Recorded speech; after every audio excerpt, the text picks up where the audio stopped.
போலவே உள்ள தூரம் போலவே பூமிக்கும் வானந்து தேவ பயமுள்ளவர் மேல் தேவ பயமுள்ளவர் மேலாவாராரும் தேவ பயமுள்ளவர் மேலாவாராரும் சாரவும் தங்குமே சத்தியமே என்னாலுமே துதிப்பார் என் ஆத்துமாவே நீ என்னாலுமே துதிப்பார்.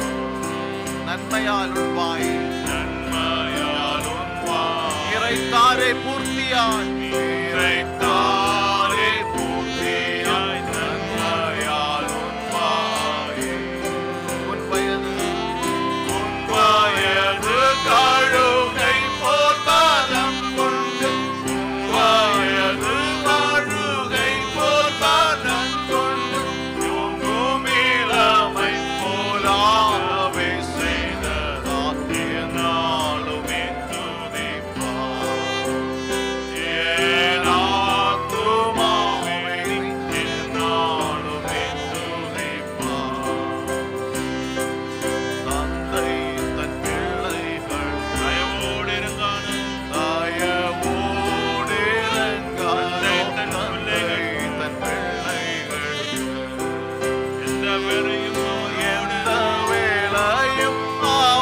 dwelling at your table, surrounded by your glory. surrounded by your glory.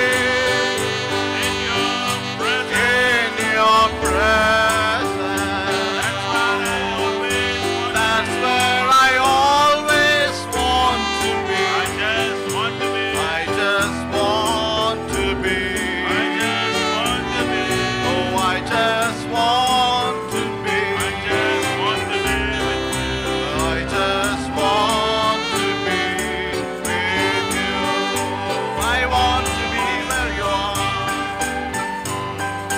Wherever you are, dwelling in your presence, dwelling in your presence, feasting at your table, feasting at your table, surrounded by your glory, surrounded by your glory in your presence. in your presence. That's where I always want to be. That's where I always want to be. I just want to be. Just want to be. I just want to be. Just want to be. I just want to be Just want to be with you. Here we are. Oh, here we are. in your presence. In your presence, Lifting holy hands to you. lifting holy hands to you. Here we are. Here we are, Praising Jesus. oh, praising Jesus For all your glorious things you do. Wherever you are, dwelling in your presence, feasting at your table, feasting at your table, surrounded by your glory. surrounded by your glory. In your presence, In your presence, that's where I always want to be. I just want to be. I just want to be. I just want to be. I just want to be I just want to be with you.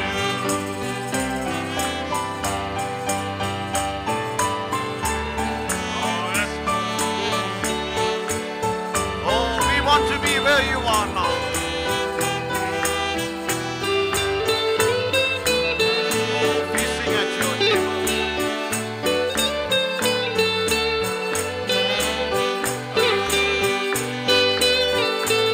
Oh, we want to be there where your presence is there.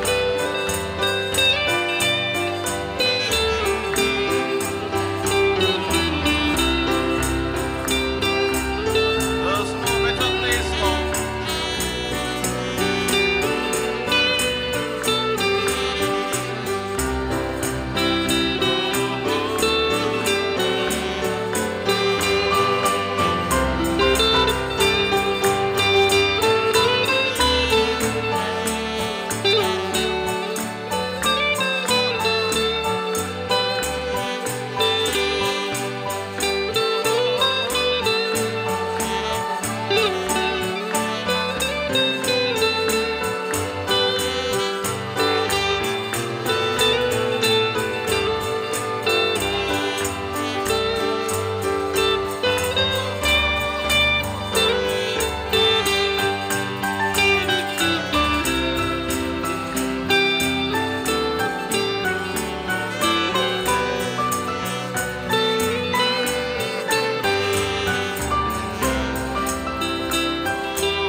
I wanna be where you are, dwelling in your presence, dwelling in your presence, feasting at your table, feasting at your table, surrounded by your glory, surrounded by your glory.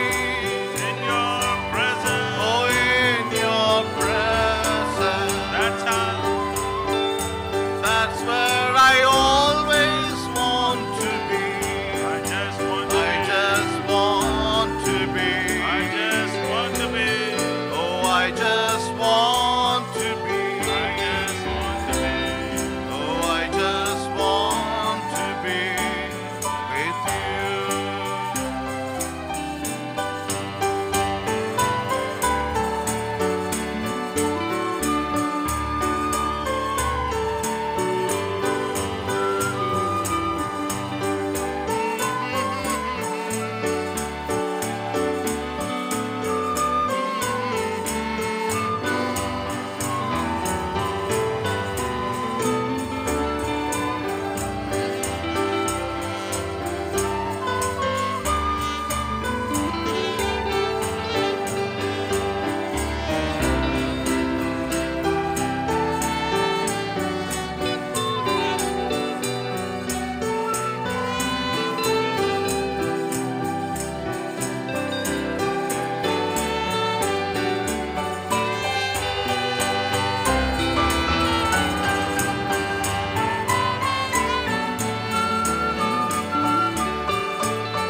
Even so, come Lord Jesus Christ. Even so, take your bride away, oh my soul longs to be with you, my Lord. Oh, even so,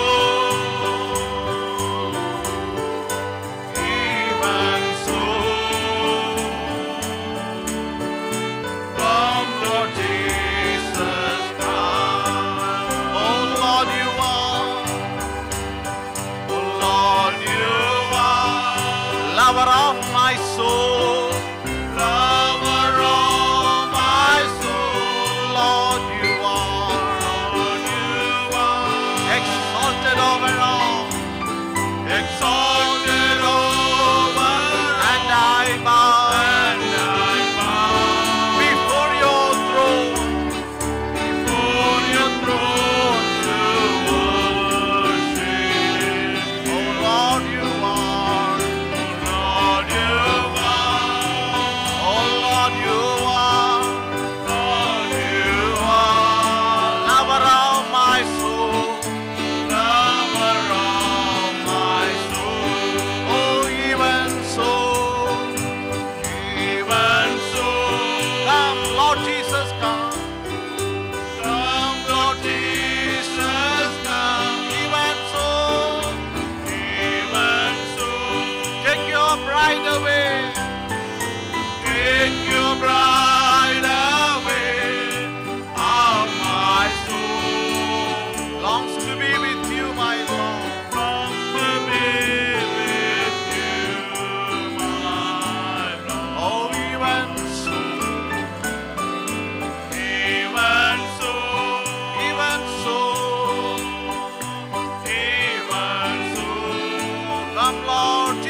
Lord, you are.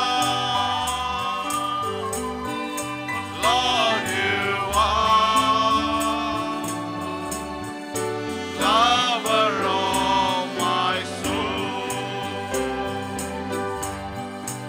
Even so, come, Lord Jesus, come. Even so, Even so, take your bride away. take your bride away. Oh, my soul, Oh, my soul long to be with you, my Lord. longs to be with you, my Lord. Even so,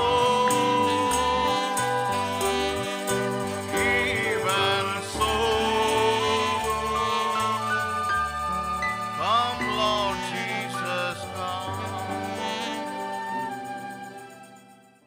உங்களுடைய ஜெபங்கள் பதிலளிக்கப்பட்டன என்பதை இங்கு நான் அறிவிக்க விரும்புகிறேன். பல வருடங்களுக்கு முன்பு நான் முதலில் ஊழியம் செய்ய ஆரம்பித்த போது எங்களுக்கு உண்டாயிருந்த கூட்டங்களைப் போலவே எங்களால் ஜனங்களை கூட உட்கார வைக்க முடியவில்லை. மைதானங்கள் மற்றும் உள்ள ஒவ்வொரு காரியங்களையும் ஏற்பாடு செய்து அந்த இடம் 3 மணிக்குள் நிரம்பிவிடும். அவர்கள் உள்ளே வராதபடிக்கு கதவுகளை மூட வேண்டும். நாங்கள் 7 மணி வரை அங்கே வரமாட்டோம். புரிகிறதா? எங்கும் இருந்து ஆயிரக்கணக்கானோர் குவிவார்கள். கடைசி கூட்டத்தில் நான் கடைசி 5 இரவுகளை எடுத்துக்கொண்டேன். வார்த்தையை சுற்றியே கட்டி எழுப்பவும், வார்த்தை என்ன ஒரு வல்லமையை உடையதா இருந்தது என்பதை உணரத் தொடங்கவுமே. புரிகிறதா? ஏனென்றால் வார்த்தை தேவனாய் இருக்கிறது. பார்த்தீர்களா? ஆதியிலே வார்த்தை இருந்தது, அந்த வார்த்தை தேவனிடத்தில் இருந்தது, அந்த வார்த்தை தேவனாய் இருந்தது, அந்த வார்த்தை மாம்சமாகி நமக்குள்ளே வாசம் பண்ணினார். இப்பொழுது எபிரேயர் 4 அதை கூறியுள்ளது. அதாவது தேவனுடைய வார்த்தையானது இருபுறமும் கருக்குள்ள எந்த பட்டயத்திலும் கருக்கானதாய் உள்ளது. புரிகிறதா? தேவனுடைய வார்த்தையானது எந்த பட்டயத்திலும் கருக்கானதாயும் கணுக்களையும் ஊனையும் பிரிக்கத்தக்கதாக உருவ குத்துகிறதாயும் இருதயத்தின் நினைவுகளையும் யோசனைகளையும் வகையறுக்கிறதாயும் இருக்கிறது. புரிகிறதா? அதுதான் தேவனுடைய வார்த்தை. அப்படியானால் நாம் நம்மையே சற்று பதட்டமில்லாமல் ஆக்கிக்கொள்ள ஒரு வரம் இருக்குமானால், வார்த்தை தானே கிறிஸ்துவாய் இருக்கிறது. அவரே வார்த்தையாய் இருக்கிறார். நமக்குள்ளாக வந்து நீங்கள் அதை பார்த்திருக்கிறபடியே மனதின் யோசனைகளை வகையறுக்கிறார். புரிகிறதா? எவ்வளவு அற்புதமானது! அப்படியானால் அவர் என்ன செய்தார் என்பதையும் அவர் நம்மை ஆசீர்வதித்த விதத்தையும் பார்ப்பதுமே. அதன் பின்னர், அதாவது 4 இரவுகளாக அந்த வார்த்தையை சுற்றியே கட்டி எழுப்பினதை நான் அதை உணர்கிறேன். ஜனங்கள் அமைதியாக இருக்கட்டும். அதன் பின்னர் அப்படியே பதட்டமின்றி இருக்கட்டும். பரிசுத்த ஆவியானவர் ஜனங்களை அழைத்து கூட்டத்திலே காரியங்களை செய்வார். அதன் பின்னர் கடைசி மாலை, கடைசி ஞாயிறு பிற்பகல், அமெரிக்காவில் நான் எப்போதும் கண்டதிலேயே மிகப்பெரிய சுகமளிக்கும் வரிசைகளில் ஒன்றை நான் கண்டேன். பார்த்தீர்களா? அவர்கள் இருந்தபோது நான் பில்லியை 100 ஜபட்டைகளோடு மற்றும் ஜீனை 100ஓடும் மற்றும் லியோவை 100ஓடும் மற்றும் ராயை 100ஓடும் சுமார் 500 அட்டைகளை, எல்லா அட்டைகளையுமே கொடுக்கும்படி கீழே அனுப்பினேன். அதன் பின்னர் வார்த்தையின் ஒரு பற்றி பிடித்தலையும் அது என்ன செய்யும் என்பதையும் அவர்கள் கண்ட பிறகு, அப்பொழுது அந்த வார்த்தையின் பேரிலேயே தரித்திருக்க செய்து அவர்களை மேடைக்கு கொண்டு வருவேன். புருஷர்களும் ஸ்திரீகளும் தங்களுடைய கக்கத்தண்டங்கள் போன்றவற்றை வீசி எறிந்துவிட்டு அவர்கள் மேடையண்டை பார்ப்பதற்கு வருவதற்கு முன்னமே கூட சுகமடைந்ததை நான் கண்டேன். புரிகிறதா? தேவனுடைய வார்த்தை புறப்பட்டு சென்று அங்கே அதனூடாக அந்த 5 செய்திகளில், இல்லை 4 செய்திகளில், அவர்களுடைய இருதயங்களில் அவர்கள் அதை தங்களுடைய முழு இருதயத்தோடு விசுவாசிக்கும் அளவிற்கு தன்னை பதித்துக் கொண்டது. அப்பொழுது அவர்கள் செய்ய வேண்டியிருந்த ஒரே காரியம், மற்ற ஏதோ ஒன்றை காண ஒரு சிறு தொடர்பு கொள்ள வேண்டியதாயிருந்தது. அது மற்றொரு உண்மையாயிருந்தது. அவர்கள் அந்த மேடையை வந்தடைந்தவுடனே, அவர்கள் மேடைக்கு வருவதற்கு முன்பே அங்கே மேடையில் அவர்கள் சுகமடைந்தனர். இங்குள்ள சகோதரர்களாகிய நீங்கள் யாவரும் சகோதரன் எட் ஹூப்பரை அறிவீர்கள் என்று நான் நினைக்கிறேன். நீங்கள் அறிவீர்களா? நீங்கள் அங்கு கீழே ஆர்கன்சாஸில் இருந்து வருகின்றீர்களா? அவர் சந்தித்தார். அவர் ஊழியத்தின் ஆரம்ப காலங்களில் என்னுடன் இருந்தார். அவர் இது பண்டைய காலங்கள் போன்று தென்பட்டது என்று கூறினார். அவர் அநேக ஆண்டுகளுக்கு முன்பு அவர்கள் உபயோகித்த முறை என்றார். கட்டிகளோடு இருந்த அதை போன்ற ஜனங்கள் வந்து சுகமடைந்தனர். குருடர், செவிடர், ஊமையர், எல்லா விதமான காரியங்களையும் நம்முடைய கர்த்தர் சுகப்படுத்தினார். ஜனங்களை தொடக்கூட வேண்டியதே இல்லை. வார்த்தை புறப்பட்டு சென்று அதை செய்கிறது. ஆகையால் சபையில் நான் பேச விரும்புகிற ஒரு செய்தியை கர்த்தர் எனக்கு அளித்தார். எப்போதாவது நான் திரும்பி வரும்போது ஒரு வாய்ப்பு கிடைக்கும். நான் மிகவும் அலுவலாயிருக்கிறேன். இப்பொழுது நான் நாளை மீண்டும் புறப்பட வேண்டும். இந்த சிறு பெண் வருவதற்காக காத்திருக்கிறேன். வீட்டில் நான் சிறு கைப்பெட்டியை வைப்பதற்கு முன்பு கூட அங்கு யாரோ ஒருவர் காத்திருப்பார். அது முதற்கொண்டு நான் கீழே அமரக்கூட இல்லை, அமரவே இல்லை. பார்த்தீர்களா? நான் உள்ளே வந்தது முதற்கொண்டு என்னுடைய குடும்பத்தாரிடம் கூட பேசவே இல்லை. பார்த்தீர்களா? இது உண்மையாகவே ஒரு சிரமமாய் உள்ளது. கர்த்தர் என்னை தாங்கிக் கொள்ளும்படி உதவி செய்ய எனக்கான உங்களுடைய எல்லா ஜெபங்களையும் கூட நான் வருந்தி வேண்டி கேட்டுக் கொள்ளுகிறேன். இப்பொழுது இங்குள்ள நம்முடைய சகோதரனை பாருங்கள். உண்மையாகவே சுகவீனமாய் இருந்து இந்த கட்டிலில் படுத்துக் கொண்டிருக்கிறார். எங்களுக்காக லூயிஸ்வில்லுக்கு செல்ல சற்று நேரத்தில் ஒருவர் வருகிறார். ஒரு அருமையான வாலிப பெண்மணிக்காகவும் கூட நீங்கள் ஜெபத்தில் நினைவு கூற வேண்டும் என்று நான் விரும்புகிறேன். அதாவது அவளுக்கு சுமார் 18 வயது கூட இல்லை. அவள் இரட்டை பிறவிகளில் ஒருவள். மேலும் பள்ளியில் உள்ள ஒரு கிறிஸ்தவ பெண். மற்ற பெண் பிள்ளைகள் இவளை குறித்து பேசுவார்கள். உங்களுக்கு தெரியுமா, இந்த 2 பெண் பிள்ளைகள் அவர்கள் எப்படி இருந்தனர் என்பதையும், அவர்கள் வாழ்க்கையில் எந்த பாகத்தை தவறவிட்டுக் கொண்டிருந்தனர் என்றும், அவர்கள் மற்ற பெண்களைப் போல எப்படி ஜீவிக்க வேண்டும் என்றும் அவர்களிடம் சொல்லுவார்கள். ஒரு பெண்ணால் அதை மீற முடிந்தது. இந்த மற்றொருவளுக்கோ ஒரு சிக்கல் இருந்தது. அவள் அதை குறித்து உண்மையாகவே மிக மோசமாக உணர்ந்தாள். மேலும் விலகிச் சென்று பின்னோக்கி சென்று அதை குறித்து கவலைப்பட்டுக் கொண்டிருக்கிறாள். முடிவிலே அவளுக்கு ஒரு மன உளைச்சல் ஏற்பட்டு விட்டது. அவள் ஒரு பைத்தியக்கார விடுதியில் இருக்கிறாள். அவருடைய தாயாரும் தகப்பனும் இந்தியானாவில் உள்ள கிராண்டாலில் இருந்து கூடிய சீக்கிரத்தில் வந்து விடுவார்கள். அவர்கள் இந்த விடுதிக்கு சென்று அவளை நாளை மேய்ச்சனுக்கு அனுப்ப முயற்சிக்கப் போகிறார்கள். இப்பொழுது அந்த பெண் சரீர பிரகாரமான கோளாறு ஏதும் அந்த பெண்ணில் இல்லை. அவள் சரீர பிரகாரமாக ஒன்றுமே இல்லை. அவள் பரிபூர்ண ஆரோக்கியத்தோடு இருக்கிறாள். ஆனால் அதை விளக்கி கூறுவது மிகவும் கடினமாக உள்ளது. அது உண்மையாகவே விளக்கப்பட முடியாது. அது என்னவென்றால், அவளுடைய ஆவி அலைந்து திரிந்துள்ளது. புரிகிறதா? இப்பொழுது நீங்கள் அவளுடைய ஆவியை பற்றி பிடித்து அதை அதனுடைய ஸ்தானத்திற்கு திரும்ப கொண்டு வர வேண்டும். புரிகிறதா? அங்குதான் ஒரு சில வாரங்களுக்கு முன்பு மனித அமைப்பு எப்படி செயல்படுகிறது என்பதன் பெயரில் நாம் இங்கே பேசினது போலவே, நீங்கள் சரீரத்துக்குள் நுழையும் 5 புலன்கள் எப்படி உள்ளன என்றும், அதற்கு நாம் அதை 5 வழிகள் என்று அழைக்கிறோம். 5 வழிகள் மனசாட்சி, கற்பனை போன்றவை. நாம் அதனால் ஆத்துமாவுக்குள் நுழைகிறோம். அதன் பின்னர் நீங்கள் ஆவிக்குள் நுழையும் போது ஒரே ஒரு வழி மாத்திரமே உண்டு. அது சுய விருப்பத்தின் மூலமாகவே.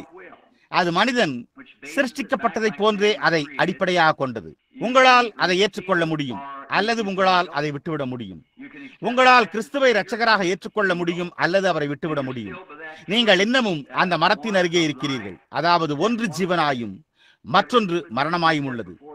ஒவ்வொரு மானிடனுக்கு முன்பாகவும் அந்த மரம் வைக்கப்பட்டிருக்கிறது. இல்லை என்றால் சரியா அல்லது தவறா என்பதை தெரிந்து கொள்வதற்கு சமமான வாய்ப்பினை மற்றொருவருக்கு தராமல் ஒன்றை எங்கே வைத்தால் தேவன் அநீதி உள்ளவராயிருப்பார். நாம் ஒவ்வொருவருக்கும் அந்த வாய்ப்பு உள்ளது. மேலும் அந்த ஆவியில் நாம் சுகமாக்கப்பட முடியும் அல்லது நாம் சுகமாக்கப்பட முடியாது. இப்பொழுது அது நாம் தேவனுக்கு ஏற்றபடி சுகமடைந்திருக்கவில்லை என்பதல்ல, நாம் அப்படித்தான் அடைந்துள்ளோம். ஏனென்றால் உடன்படிக்கை நிபந்தனையற்றதாக உள்ளது. அவர் ஏற்கனவே நம்முடைய சுகமளித்தலை சம்பாதித்துள்ளார். ஆகையால் நம்முடைய சுகமளித்தல் நம்மிடத்தில் உள்ளது. அது நம்முடையது. இப்பொழுது அதை விசுவாசிக்கும்படி நாம் இந்த வழியை ஏற்றுக்கொள்கிறோமா அல்லது அதை விசுவாசிக்காதபடி இந்த வழியை ஏற்றுக்கொள்கிறோமா என்பதாக உள்ளது. இப்பொழுது தேவனுடைய பிரசன்னத்துக்குள்ளாக நாம் நடக்கக்கூடிய ஒரே ஒரு வழி மாத்திரமே உண்டு.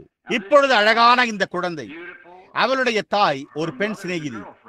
நான் என்னுடைய பெண் சிநேகிதிகளில் ஒருவராயிருந்தவள். அவள் ஒரு அருமையான எளிய பெண்மணியாயிருந்தாள். ஒரு உண்மையான கண்டிப்பான நசரேய வீட்டிலிருந்து வெளியே வந்தவள். இனிமையான குட்டி பெண். அவளுக்கு ஒரு அருமையான கணவர் கிடைத்துள்ளார். அவளை திருமணம் செய்துள்ள அந்த பையனை உண்மையாகவே நன்றாக நானும் கூட அறிந்திருக்கிறேன். அவள் வெறுமன ஒரு சிறு, அவர்கள் கர்த்தரை சேவிக்கும்படிக்கு அந்த பிள்ளைகளை வளர்த்து அவர்களை பள்ளியில் சேர்த்துள்ளனர். அவர்கள் உண்மையாகவே கிறிஸ்துவில் வேரூன்றப்பட்டிருந்தபடியால் தவறான காரியங்களை செய்கிறதில்லை. ஆனால் அதற்கோ அப்படியாகிவிட்டது. ஒரு மனமுறிவில் நான் இருப்பது போலவே ஒரு சில நிமிடங்களுக்கு முன்பே பார்த்தேன். ஒரு சிறு பையனிடத்திற்கு திரும்பி உற்று பார்த்தேன். சரியாக அதே காரியமாயிருந்தது. மேலும் நாங்கள் ஒரு இரவு சகோதரன் ரைட்ஸ் மற்றும் ஆர்வில் ஒரு முழுமையான இடைவெளியில் இருந்தபோது அங்கே சென்றிருந்தோம். மேலும் அவன், உங்களுக்கு தெரியுமா, அவன் என்னை வீட்டை விட்டு வெளியே துரத்த முயற்சித்தான். ஆர்விலும் நானும் நல்ல நண்பர்களாகவே இருக்கின்ற காரணத்தால் உண்மையாகவே நான் அவனுடைய தந்தையை போல் இருப்பேன். நான் அவனுடைய தகப்பனுக்கும் தாய்க்கும் ஒன்றாக திருமணம் செய்து வைத்தேன். அவனோ குதித்தெழுந்து, எங்கிருந்து வெளியே போ, எங்கிருந்து வெளியே போ, எங்கிருந்து வெளியே போ என்று கூச்சலிட்டான். பார்த்தீர்களா? இப்பொழுது நாங்கள் செய்ய வேண்டி இருந்தது என்னவென்றால், அந்த ஆவியின் வரிசைக்குள்ளாக சென்று அந்த பையனுடைய ஆவியை பிடிக்க வேண்டியதாக இருந்தது. புரிகிறதா? அவனுடைய சிறிய இருதயத்தில் ஏராளமான துயரம் உண்டாயிருந்தது. அவன் வாலிபராக இருக்கிறான். அவன் ஏராளமானவற்றை பார்த்து விட்டிருந்தான். அவன் இருக்க வேண்டிய ஸ்தானத்திற்கு அவனை திரும்ப கொண்டு வந்தோம். உங்களுக்கு புரிகிறதா? ஒரு சில நாட்களில் அவன் சரியாயிருந்தான். இப்பொழுது இதன் பேரில் நீங்கள் செய்ய வேண்டியது அதே காரியமாயிருக்கிறது. நான் அதை பார்த்திருக்கிறேன். அது உண்மை என்பதை நான் அறிவேன். ஆனால் இப்பொழுது இந்த சிறு பெண்ணை கண்டறியும்படியாய் தேவன் எனக்கு உதவி செய்ய வேண்டும் என்று இப்பொழுது நீங்கள் யாவரும் ஜெபிக்கும்படி நான் வேண்டிக் கொள்கிறேன். அவள் எங்கே இருக்கிறாள் என்று அவள் அறிந்திராத ஒரு இடத்திற்கு வெளியே சென்று அதன் பின்னர் அவளை அவரிடத்திற்கு திரும்பவும் அழைத்து வரவுமே. அந்த வழி விசுவாசத்தின் மூலமாகவே வருகிறது. பாருங்கள், அவள் தனக்கான விசுவாசத்தை உடையவளாய் இருக்க முடியாது. அவள் எங்கே இருக்கிறாள் அல்லது எந்த காரியத்தையும் அவள் அறியாதிருக்கிறாள். புரிகிறதா? இங்கே அது நம்முடைய விசுவாசத்தை எடுத்துக்கொள்ள வேண்டியதா இருக்கிறது. இப்பொழுது அதில் கிறிஸ்துவின் உயிர்த்தெழுதலின் வல்லமை அவர் நமக்கு வாய்ப்பினை அளிக்கிறார். அங்குதான் நீங்கள் ஒரு வழியில் தேவனுடைய வார்த்தை பாவியை ஊடுருவுகிறது. அது தேவனுடைய வார்த்தையின் பிரசங்கத்திற்கு அப்பால் ஊடுருவி செல்ல வேண்டியதா இருக்கிறது. அந்த காரணத்தினால் தான் வியாதியஸ்தற்காக ஜெபிப்பதற்கு முன்பு இந்த காலை நான் சற்று பேச விரும்புகிறேன். மறுபுறத்தை பார்ப்பது குறித்து உங்களுக்கு தெரியுமா? அண்மையில் கர்த்தர் எனக்கு கொடுத்த தரிசனம் உங்களுக்கு நினைவிருக்கிறதா? மறுபுறத்தை பார்த்ததை குறித்து நான் சாட்சி பகிர்ந்து கொண்டிருந்த அந்த காலை உங்களுக்கு நினைவிருக்கிறதா? பாருங்கள், அது உண்மையாயிருந்தது. முழு சுவிசேஷ வர்த்தக புருஷர்களுடைய சத்தம் அந்த கட்டுரையை வெளியிட்டு இங்கே இந்த பக்கத்தின் பின்னால் புகைப்படத்தையும் வெளியிட்டுள்ளது. ஊழியத்தை குறித்து பேசுகையில் இங்கே கீழே ஒரு சிறு பகுதியில் ஒரு சிறு காரியத்தை பிரசுரித்துள்ளது. இது பல்வேறு மொழிகளில் அச்சடிக்கப்பட்டுள்ள சர்வதேச செய்தித்தாளாய் இது உள்ளது. அவர்கள் முன்பக்கத்தில் முதலாவது அந்த தரிசனத்திற்காக அர்ப்பணித்துள்ளனர். புரிகிறதா? நான் அவைகளை இங்கே கொண்டு வந்துள்ளேன். நீங்கள் விரும்பினால் ஒன்றை எடுத்துக்கொண்டு நீங்கள் அதை வாசித்து பார்க்கலாம். எழுந்திருங்கள். இந்த காலையில் சகோதரர்கள் எத்தனை பேர் இருப்பீர்கள் என்று எனக்கு தெரியவில்லை.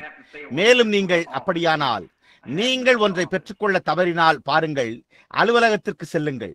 அவர்கள் அவைகளை அங்கே அலுவலகத்தில் வைத்திருக்கிறார்கள். அவர்கள் எங்களை அவர்களுடைய ஒரு குழுவாக இருக்க அனுமதித்தார்கள்.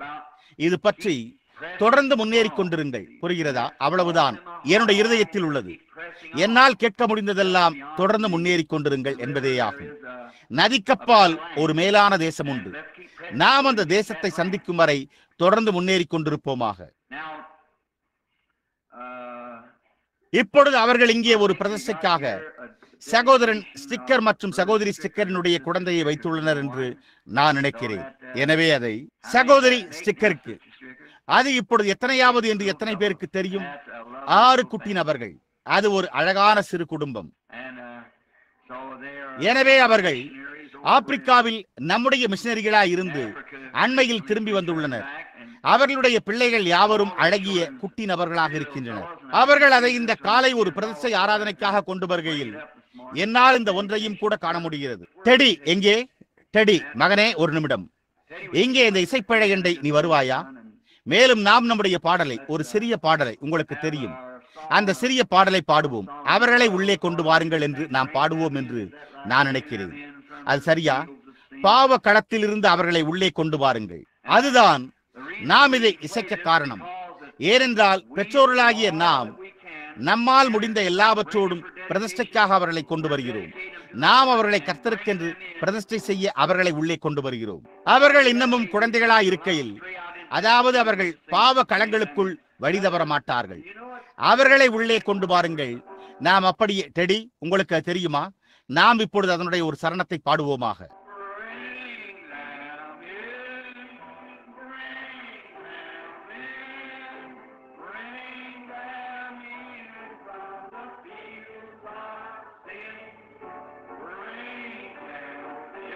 இப்பொழுது மற்றொன்று இருந்தால் ஏன் அதை இப்பொழுதே கொண்டு வாருங்கள்.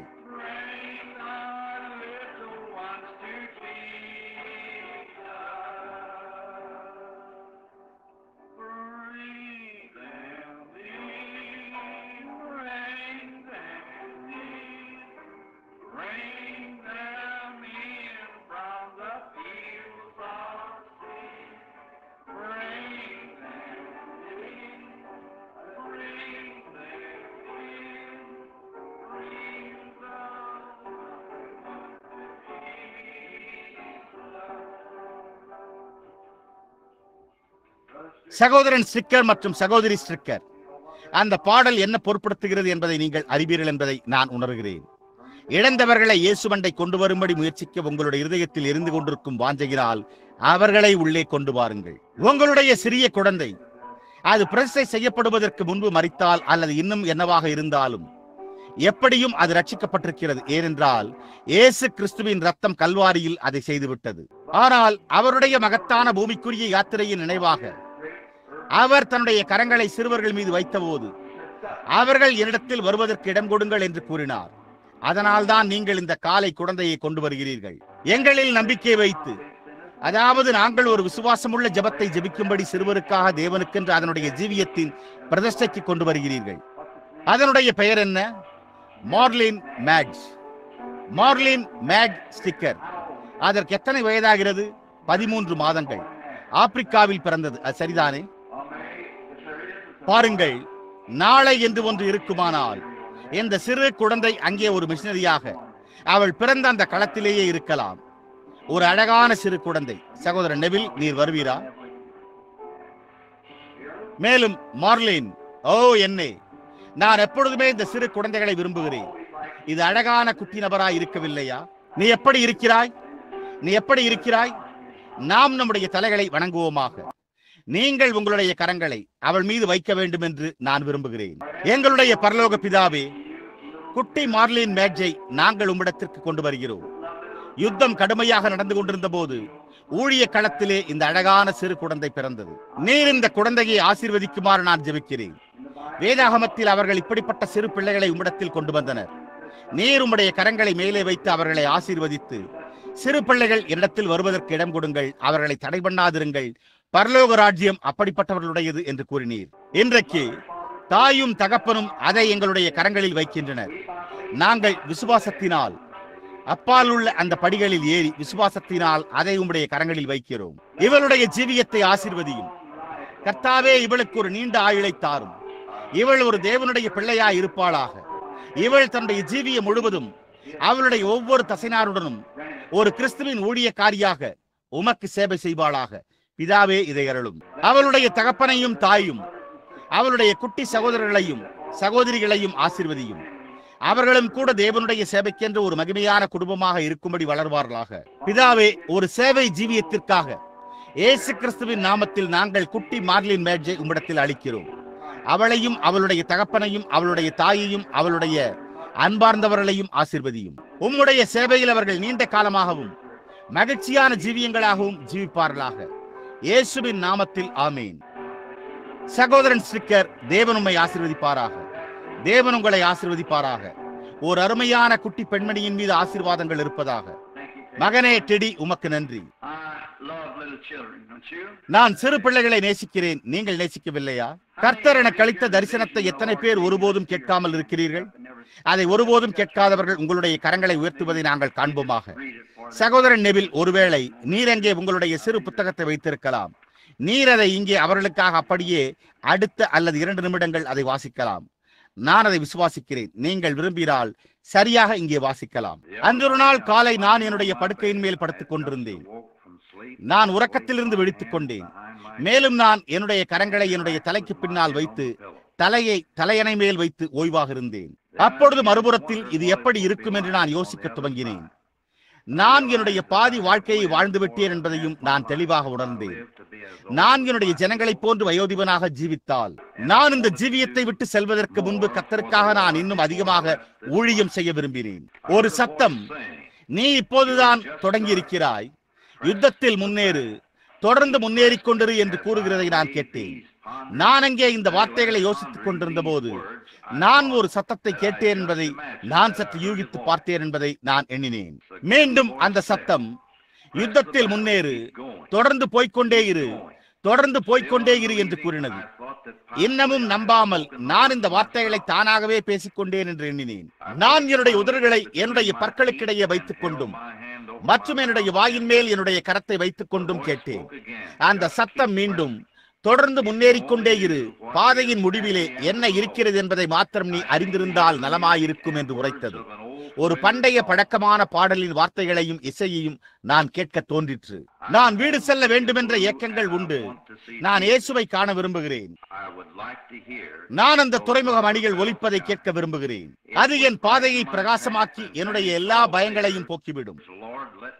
கர்த்தாவே, காலத்தின் திரைக்கப்பால் நான் நோக்கி பார்க்கட்டும். அப்பொழுது அந்த சத்தம், திரைக்கப்பால் நீ காண விரும்புகிறாயா என்று கேட்டது. நான், அது எனக்கு மிகவும் உதவியாக இருக்குமே என்று பதிலளித்தேன். என்ன சம்பவித்தது என்பதை என்னால் கூற முடியாது. நான் சரீரத்தில் இருந்தேனோ அல்லது இல்லையோ, அல்லது நான் ஒரு மறுரூபப்படுத்தலில் இருந்தேனோ எனக்கு தெரியாது. ஆனால் நான் எப்போதும் கண்டிருந்த எந்த தரிசனமும் அதை போன்று இல்லாததாயிருந்தது. நான் அழைத்து செல்லப்பட்ட இடத்தையும் என்னால் காண முடிந்தது மற்றும் அங்கே என் படுக்கையின் மேல் நானே படுத்து கிடந்ததையும் என்னால் பார்க்க முடிந்தது. நான், இது ஒரு வினோதமான காரியமாய் இருக்கிறதே என்றேன். அங்கே திரளான எண்ணிக்கை கொண்ட ஜனங்கள் இருந்தனர் மற்றும் அவர்கள் என்னை வாழ்த்த ஓடி வந்து, ஓ எங்களுடைய விலையேறப்பட்ட சகோதரனே என்று சத்தமிட்டனர். முதலாவது இளம் பெண்கள், தங்களுடைய கிட்டத்தட்ட 20 வயதுகளில் இருந்தனர். அவர்கள் என்னை கட்டி தழுவின போது அவர்கள், எங்கள் விலையேறப்பட்ட சகோதரனே என்றனர். வாலிபர்கள் தங்களுடைய இளமையின் பிரகாசத்தில் ஒரு இருண்ட இரவில் மின்னும் நட்சத்திரங்களை போன்ற கண்களோடும் முத்துக்களை போன்ற வெண்மையான பற்களோடு என்னை கட்டி தழுவி, எங்களுடைய விலையேறப்பட்ட சகோதரனே என்று கூறினர். அப்பொழுது நானும் கூட மீண்டும் வாலிபமாக இருந்தேன் என்பதை நான் கவனித்தேன்.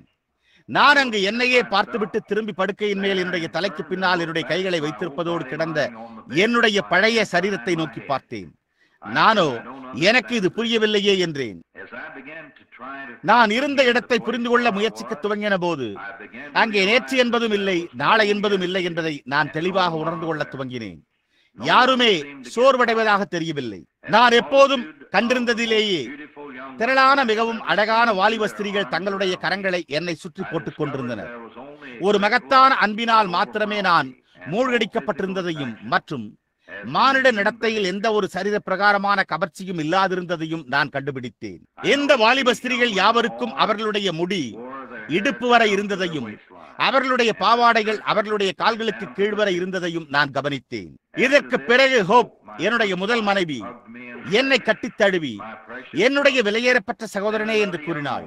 அதன் பின்னர் மற்றொரு வாலிப ஸ்திரீ என்னை கட்டித் தழுவ ஹோப் திரும்பி அந்த வாலிப ஸ்திரியை கட்டித் தழுவினாள். நான், எனக்கு இது புரியவில்லையே, இது நம்முடைய மானிட அன்பிலிருந்து முற்றிலும் வித்தியாசப்பட்ட ஒன்றாயிருக்கிறது. படுக்கையின் மேல் இருந்த அந்த பழைய சரீரத்துக்குள் நான் திரும்பி போக விரும்பவில்லை என்றேன். அப்பொழுது ஒரு சத்தம் என்னிடம், இதுதான் நீ பிரசங்கித்த பரிசுத்த ஆவியாக உள்ளது.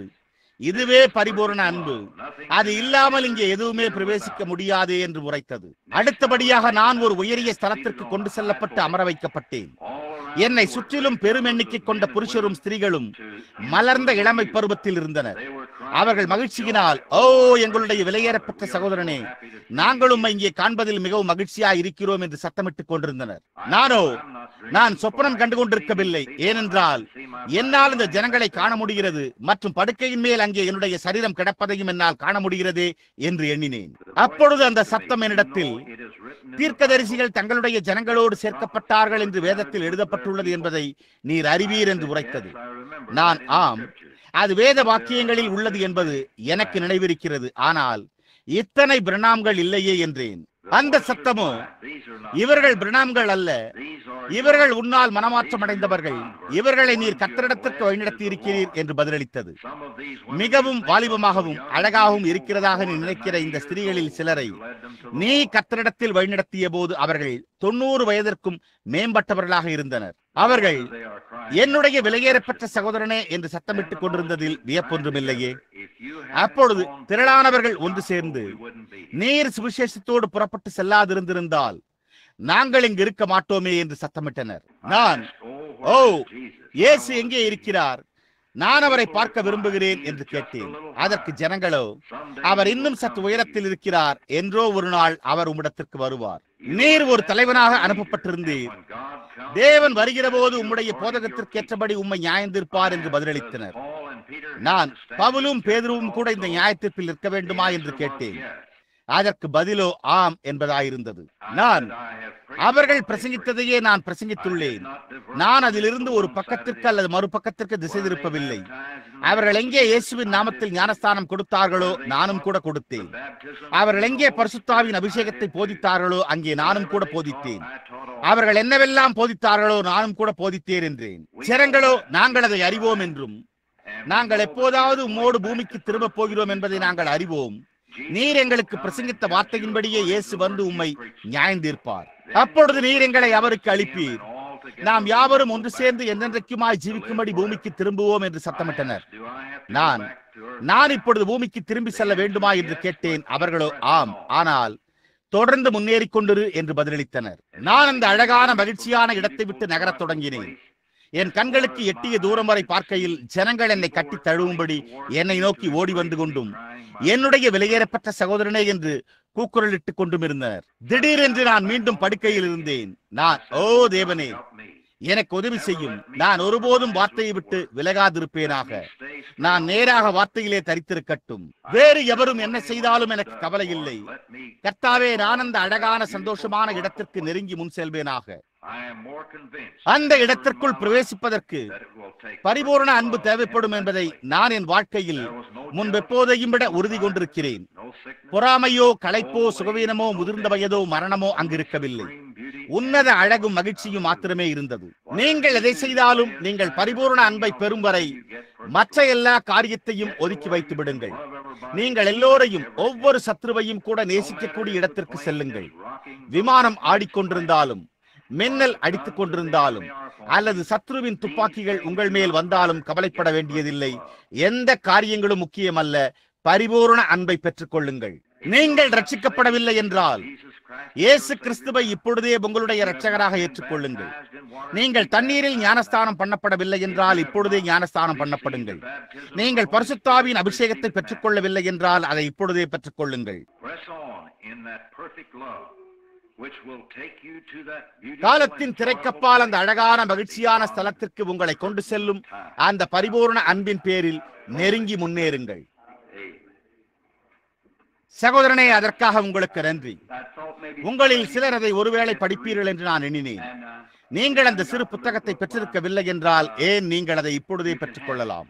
அதன் பின்னர் அங்கே அந்த பக்கத்தின் கீழே அவர் அங்குள்ள ஊழியத்தை பற்றி இடையில் ஒரு சிறிய குறிப்பை சேர்த்துள்ளார். நீங்கள் அதை படித்த பிறகு சரியாக கீழே, நீங்கள் அதை கவனித்தீர்களா இல்லையா என்று தெரியவில்லை, சரியாக கீழே ஒரு சிறு குறிப்பை சேர்த்துள்ளார். இப்பொழுது அது கிட்டத்தட்ட வானத்தின் கீழுள்ள ஒவ்வொரு மொழியிலும் செல்கிறது. நீங்கள் பாருங்கள், உலகம் முழுவதும் படிக்கும்படியாகவே. இப்பொழுது என்ன? சரி, நீங்கள் சகோதரன் பிரணாம், நீங்கள் வியாதியஸ்தருக்காக ஜெபிப்பதற்கு முன்பு நீர் என்ன சொல்லுவீர் என்று கேட்கிறீர்கள். இதன் காரணமாகவே நம்முடைய முயற்சிகள் வீணானதா இருக்கவில்லை என்பதை நாம் அறிந்து கொள்ளலாம். புரிகிறதா? அன்பு மற்றும் விசுவாசத்தின் வழியாகவே நாம் தேவனை அணுக வேண்டும். விசுவாசம் அந்த வழிக்கு நம்மை கொண்டு செல்கிறது. அன்பே நம்மை உள்ளே அழைத்து செல்கிறதாய் உள்ளது. என்னை மன்னித்துக் கொள்ளுங்கள். இப்பொழுது தேவன் என்று நீங்கள் நினைக்கிறீர்களா? இப்பொழுது உங்களுடைய விசுவாசம் இப்பொழுது ஒரு இடத்திற்கு வந்தடைகிறது. நீங்கள் அதை நினைக்கிறீர்களா? அந்த முயற்சிகள் அனைத்தையும் இப்போது நீங்கள் என்ன நினைப்பீர்கள்? இந்த கூடாரமும் இங்குள்ள இந்த ஜனக்குழுக்களும் தேவனுடைய ராஜ்யத்திற்காக அவைகளை முன்வைத்துள்ளதை குறித்து என்ன நினைப்பீர்கள்? உங்கள் பிள்ளைகளை தேவனுடைய ராஜ்யத்திற்காக அனுமதிக்கும் பல இங்கே உள்ளன. தேவனுடைய ராஜ்யத்திற்காக ஆடைகளை பறிகொடுத்தவர்கள் அநேகர் இங்குள்ளனர். புயல்களினூடாகவும் தங்களுடைய பாதங்களில் பாதரட்சைகள் இல்லாமலே தேவனுடைய ராஜ்யத்திற்காக இங்கே கூடாரத்துக்கு வர நடந்து வந்தவர்கள் அநேகர் இருக்கின்றனர். அது உண்மை. ஒரு ஓவியன் ஒரு மகத்தான படத்தை அது மிக சிறப்பாகும் அளவிற்கு அழகாக வர்ணம் தீட்டி அதன் பின்னர் அதை கிழித்து விடுவதை உங்களால் கற்பனை செய்து பார்க்க முடியுமா? அப்பொழுது இந்த ஓவியனோடு ஏதோ காரியம் தவறாயிருக்கும். ஒரு இசையமைப்பாளர் ஒரு பாடலை மிக சிறப்பாகும் அளவிற்கு அதை எழுதி அதன் பின்னர் தன்னுடைய இசையை கிழித்து போடுவதை உங்களால் கற்பனை செய்து பார்க்க முடிகிறதா? இசையமைப்பாளரிடம் ஏதோ தவறு இருக்கும். புரிகிறதா? தேவனோடு எந்த தவறும் இல்லை. தேவன் இது போன்ற ஒரு காரியத்தை உருவாக்கி பின்னர் அதை கிழித்து அதை வீசி எறிவதில்லை. அது அவருடைய ராஜ்யத்திற்கானதாய் உள்ளது. அது அவருடைய மகிமைக்கானதாய் உள்ளது. நாம் ஒவ்வொருவரும் இந்த படத்தில், இந்த பாடலில் ஒரு பங்கு வகிக்கிறோம். நாம் தேவனுடைய ராஜ்யத்தின் பாகங்களாக இருக்கிறோம். அதாவது நாம் எந்நிலையில் இருக்கிறோம் என்பதை நான் தெளிவாக உணரும் வரையில் நம்மால் நம்முடைய பாகங்களை வகிக்க முடியும். இந்த இடத்திற்கு உரியவராயிருந்து அதன் பின்னர் நாம் அங்கு அந்த இடத்திலேயே தரித்திருக்கிறோம். நமக்கு தெரிந்த ஒரே இடம் அது அன்பில் உள்ளது. ஏனென்றால் அதுதான் காட்சியை உருவாக்குகிறது. இப்பொழுது நீங்கள் அதை போன்ற தரிசனங்களையும் மற்ற காரியங்களையும் காணும் போது மறுபுறத்தில் என்ன உள்ளது என்பதை புரிந்து கொள்வது கடினமாக இருக்கிறது. நான் அறிந்திருக்க விரும்பினேன், பண்டைய தீர்க்கதரிசிகள் அவர்கள் எப்படி இந்த தரிசனங்களை கண்டார்கள் என்பதை கூறும்படி அந்த மனிதன் இங்கே சிறு குறிப்பை சேர்த்துள்ளார். அது போன்றவற்றை எப்படி அதை இன்றைக்கு அப்பாலும் கூட நம்மால் அதை புரிந்து கொள்ள முடியாது. ஆனால் கர்த்தர் நம்மை அதற்குள்ளாக நெருக்கி அது என்னவாக உள்ளது என்பதை காணும்படி செய்துள்ளார். இப்பொழுது நண்பர்களே, நான் உறக்கத்தில் இருக்கவில்லை. நான் உங்களுக்கும் எனக்கும் மற்றும் இந்த சபைக்கு நான் ஒரு தரிசனத்தில் இருக்கவில்லை. ஒரு தரிசனம் என்றால் என்ன என்பதை நான் அறிவேன். இங்கு கடந்த வாரம் ஒரு இரவு 30 முறைகள் சம்பவித்திருந்தது. அது அவ்வாறு சம்பவிக்கும். உங்கள் மேலுள்ள இந்த பாரத்தை உங்களால் யூகித்து பார்க்க முடியும். உண்மையாகவே உங்களை பதட்டமடைய செய்கிறது. வெறுமன பொறுப்பு. அதை போன்ற ஒரு கூட்டத்துக்கு நீங்கள் சென்றிருந்தால் என்ன செய்வது? கூட்டம் சரியாக நடந்தாலும் அல்லது இல்லை என்றாலும் உங்கள் மீது வெறுமன அந்த பொறுப்பு இருக்கும் அல்லவா? நீங்கள் ஒவ்வொரு ஊழியக்காரருக்கும் ஒவ்வொரு கேள்விக்கும் ஒவ்வொன்றுக்கும் பதில் சொல்ல வேண்டும். கூட்டம் சரியாக நடந்தாலும் அல்லது இல்லை என்றாலும் அது உங்கள் மீது மாத்திரமே அந்த பொறுப்பை சுமத்துகிறது. அது உங்களுக்கு என்ன செய்யும் என்பதை பாருங்கள். என்னுடைய கூட்டாளிகளில் சிலர் வெறுமன புத்தகங்கள் போன்றவற்றை விற்கின்றவர்களாக உள்ளனர். மிகவும் பதட்டமாகி அவர்கள் வீட்டுக்கு சென்று பாருங்கள், படுத்துக்கொண்டு அன்றிரவு சபைக்கு வரமாட்டார்கள். அது பயங்கரமானது. என்னுடைய மருமகளைப் போல அருமையான வாலிப கிறிஸ்தவ பெண் லாய்ஸ் பொறுப்பேதுமின்றி வெறுமன கூட்டத்திற்கு மட்டும் செல்வதனால் அவ்வண்ணமாக 8 வாரங்கள் அல்லது 7 வாரங்கள் அதை போன்று தொடர்ச்சியாக பாருங்கள், ஒரு நாள் அல்லது 2 நாளாக படுக்கையில் படுத்திருக்க வேண்டியவளாய் இருக்கிறாள். புரிகிறதா? பெல்லி சில ஜபட்டைகளை கொடுக்க மிகவும் களைத்து போய் விடுகிறான். ஆனால் பாருங்கள், முழு பாரமும் என்மேல் இருக்கிறது. எனக்காக ஜெபிக்கும்படி உங்கள் பேரில் நான் சார்ந்திருக்க வேண்டும். புரிகிறதா? அது மட்டுமின்றி ஆவியின் ஏவுதலின் கீழான அந்த 20 நிமிட பிரசங்கம் உங்களுடைய சரீரத்துக்கு 8 மணி நேர கடின உழைப்புடன் ஒப்பிடப்படுகின்றது என்று அவர்கள் கூறுகிறார்கள்.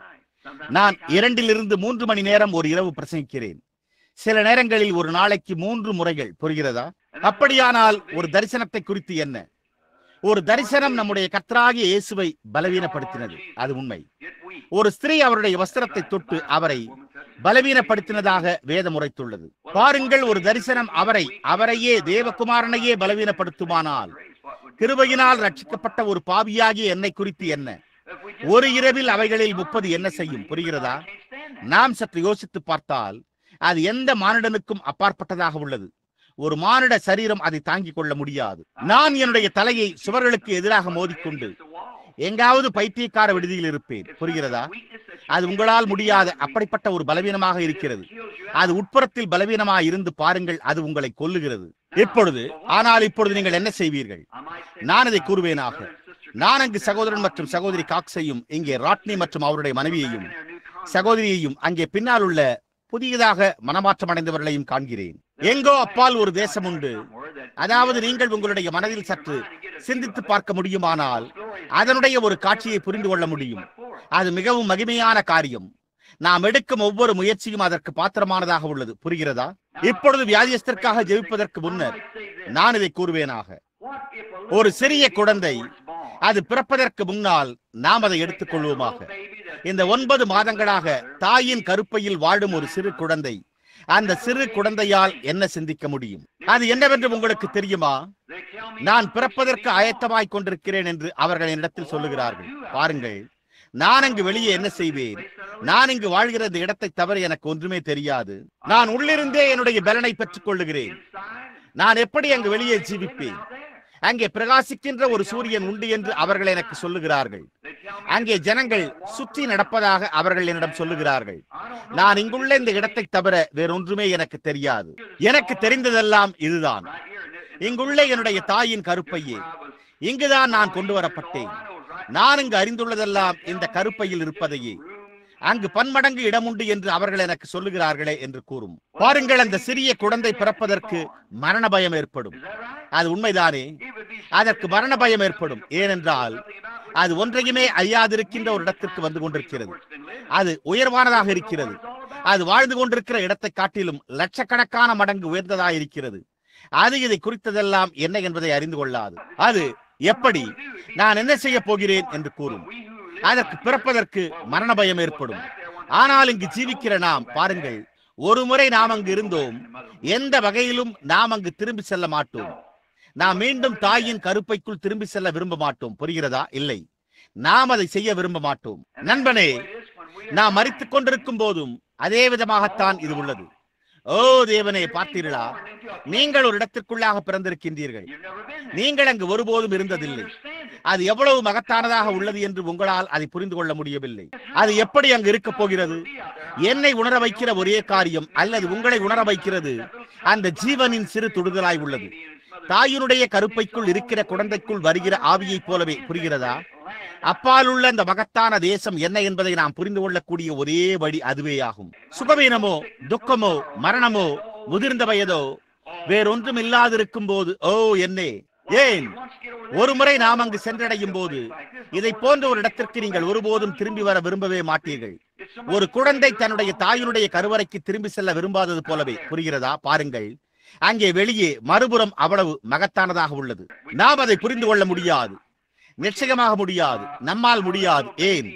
அந்த சிறு குழந்தை எப்படி எந்த சிந்தனைக்கும் அப்பாற்பட்டதாய் உள்ளதோ அதே விதமாக நாமும் அங்கே அது என்னவாக இருக்கும் என்ற புரிந்து கொள்வதற்கு அப்பாற்பட்ட நிலையில் இருக்கிறோம். பாருங்கள், ஏனென்றால் நாம் பூமியின் கருவறையில் இருந்து ஏதோ ஒரு நேரத்தில் ஒரு புதிய ராஜ்யத்திற்குள்ளாக, ஒரு புதிய உலகத்திற்குள்ளாக பிறக்க ஆயத்தமாயிருக்கிறோம். அந்த விதமாகத்தான் நான் அந்த தரிசனங்களையும் அதுபோன்று மற்ற காரியங்களையும் உணர்கிறேன். அல்லது நான் அங்கே மறுபுறத்தில் அந்த நாளில் கடந்து சென்ற போது எனக்கு என்ன நேர்ந்ததோ அது என்னவா இருந்தது என்பதை கண்டுவிட்டு அதன் பின்னர் நான் இதற்குள் திரும்பி வருகிறேன்.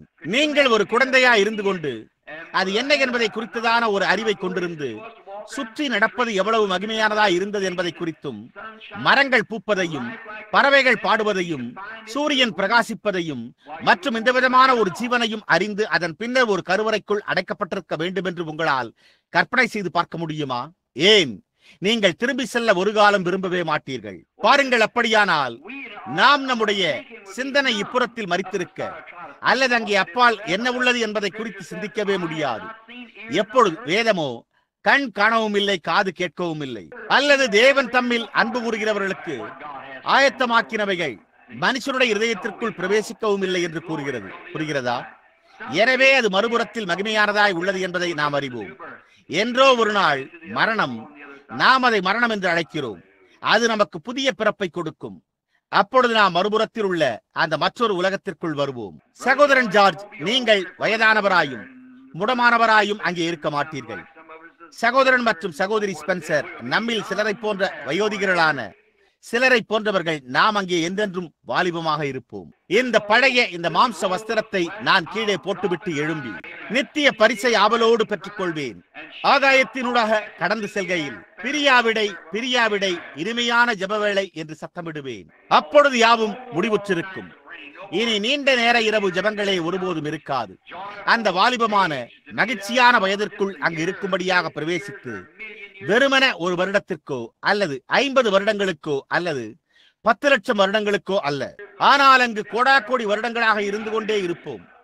நமக்கு துவக்கம் என்பதும் கூட இருக்காது. அவ்வளவுதான்.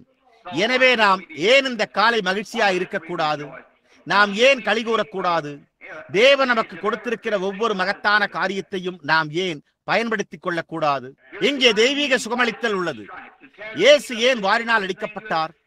அதற்கு அப்படிப்பட்ட ஒரு காரியமே இல்லை என்று கூறி அந்த காட்சியை அழிக்கவா? அவர் அங்கே தம்முடைய சரீரத்தில் வாரினால் அடிக்கப்பட்ட அதன் மூலமாக விலா எலும்புகள் காட்டப்பட்டன. அதாவது அவருடைய தழும்புகளால் நாம் குணமானோம். நாம் இந்த காலையில் அந்த காட்சியை கிழித்து போடாதிருப்போமாக. நாம் அதை தழுவிக்கொண்டு அதை ஏற்றுக்கொள்வோமாக. இப்பொழுது சகோதரனே, நீங்கள் பீடத்தை சுற்றி நிற்பீர்களானால் நீங்கள் ஒவ்வொருவரும் ஜெபிக்கப்பட போகிறீர்கள். ஒரு சில நிமிடங்களுக்கு முன்பு அந்நிய பாஷை மற்றும் வியாக்கியானத்தினூடாக செய்தி புறப்பட்டு சென்ற போது நாம் வியாதியஸ்தர் மீது கரங்களை வைத்து தேவனுடைய வல்லமையான கிரியைகளை காண்போம். இப்பொழுது நம்முடைய சகோதரன், நீங்கள் எழுந்து நிற்க வேண்டியதில்லை. சகோதரனே, அங்கே ஒரு கட்டிலின் மேல் படுத்திருக்கிறவர், நாங்கள் உங்களிடத்திற்கு வருவோம். பீடத்தை சுற்றி நிற்க விரும்பி இங்கே ஜெபித்துக் கொள்ளப்பட மற்றும் எவரேனும் இருந்தால், சகோதரனும் நானும் வியாதியஸ்தர் மேல் கரங்களை வைக்கையில் நீங்கள் இப்பொழுதே வாருங்கள். நினைவிருக்கட்டும், அந்த காட்சியை தழுவிக்கொள்ளுங்கள். அவருடைய தழும்புகளால் நாம் குணமானோம். கர்த்தாவே, நான் அதை புரிந்து கொள்ளவில்லை. நிச்சயமாக நீங்கள் புரிந்து கொள்ளவில்லை. அப்படியானால் நீங்கள் என்னமும் பூமியின் கருவறையில் தான் இருக்கிறீர்கள். ஆனால் அவர் அந்த ஆயத்தங்களை செய்து விட்டார். அவர் எடுத்துக்கொள்ள மாட்டார். அவர் ஏன் வாரினால் அடிக்கப்பட்டார்? அப்படியே அந்த காட்சியை கிழித்தெறிந்து அல்லது அந்த பாடலை கிழித்தெறிந்து அதை வீசி எறிவதா? இல்லை ஐயா, நாம் குணமடையும்படியாக அவர் அடிக்கப்பட்டு காயப்பட்டு ரத்தம் சிந்தினார். அதனால் நாம் ஒவ்வொருவரும் அவருடைய தழும்புகளால் குணமடைந்தோம். இப்பொழுது நீங்கள் வந்து கொண்டிருக்கையில் ஜெபத்திற்காக பீடத்தை சுற்றி ஒன்று கூடுங்கள். இப்பொழுது இங்கே இந்த ஏராளமான ஜொலிக்கின்ற அமெரிக்க சுவிசேஷத்தை உடையவர்களாக இருந்து நீங்கள் இதை செய்ய வேண்டும், அதை செய்ய வேண்டும் என்பதை குறித்து பேசுகிறார்கள். என்னுடைய நண்பனே, ஒரு காரியத்தை பற்றி உங்களுடன் நேர்மையாக இருக்க விரும்புகிறேன். காரியமானது தேவன் சுகமளிக்கிற விதமானது அவருக்கு சேவை செய்வதின் அடிப்படையில் உள்ளது. புரிகிறதா? அது அவருக்கு சேவை செய்வதன் அடிப்படையில் உள்ளது. நாம் சுகமடைந்த பிறகு நாம் அவருக்கு சேவை செய்வோம் என்பதை குறித்த அடிப்படையின் பேரிலேயே நம்முடைய சுகமளித்தலை நாம் பெற்றுக்கொள்ள வேண்டும். இப்பொழுது வேதம், உங்களுடைய குற்றங்களை ஒருவருக்கு ஒருவர் அறிக்கை செய்யுங்கள், நீங்கள் சொஸ்தமடையும்படிக்கு ஒருவருக்காக ஒருவர் ஜெபியுங்கள் என்று கூறியுள்ளது. புரிகிறதா? அது நீங்கள் தேவனுக்கு சேவை செய்யும் அடிப்படையில் உள்ளது. இங்குள்ள உங்களில் அநேகர் ஒருவேளை மரிக்கும் நிலையில் இருந்து கொண்டிருக்கலாம். ஏதோ காரியம் சம்பவிக்கவில்லை என்றால் நீங்கள் மரிக்க வேண்டும். அப்படியானால் நீங்கள் உங்கள் இருதயத்தில், இப்பொழுது நாங்கள் உங்களுக்கு எண்ணெய் பூசலாம், நாங்கள் உங்களுக்கு ஜெபிக்கலாம், போதகரும் நானும் விசுவாசமுள்ள ஒரு ஜெபத்தை ஜெபித்து எங்களால் முடிந்த ஒவ்வொரு காரியத்தையும் செய்யலாம்.